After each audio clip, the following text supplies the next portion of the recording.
ACB వలలో అవినీతి తిమింగలం. ఏసీబీకి చిక్కిన మరో అవినీతి చేప.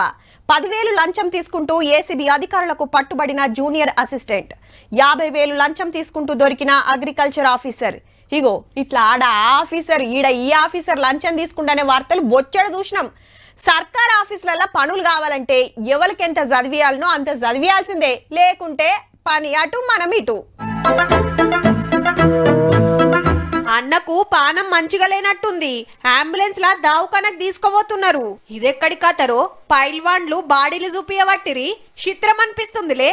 అవినీతి మీద ఇదో తీరు నిరసన. ఇయాల అవినీతి వ్యతిరేక దినోత్సవం అట.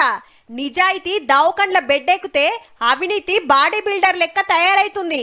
అందరం కలిసి కొట్లాడాలని వరంగల్లా జ్వాల అనే సంఘపోళ్ళు గిట్లా వేసిండ్రు. నీతి చనిపోయే స్థాయిలో ఉంది, కానీ అవినీతి మాత్రము బాడీ బిల్డర్ లెక్క కండలేరి గట్టిగా దృఢంగా ఉంది. ఫాస్ట్ ట్రాక్ కోర్టులో ఏర్పాటు చేసి త్వరగా వాళ్ళకి శిక్షణ పడే విధంగా చేయాలి. ఈ గిటు చూడుర్రి, నోట్ల కట్టలు లేవు, రంగు బాటలు లేవు, కానీ లంచం కేసులో అరెస్ట్ అయిండు సారు. గదేంది అంటారా? లంచం అడుగుడు సుత నేరమే. మరి ఖమ్మం కలెక్టరేట్ ట్రెజరీ డిపార్ట్మెంట్ లా సీనియర్ అసిస్టెంట్ అట. సర్కార్ కొలువు చేసి రిటైర్ అయిన ఒకరికి 4 లక్షల పింఛన్ పైసలు వచ్చేదుంటే 100కి 10 చొప్పున అంటే 40,000 కమిషన్ అడిగిండట. వాళ్ళు ఏసీ బోర్లకు ఫోన్ కొట్టే వరకు సార్ పని అయిందన్నట్టు.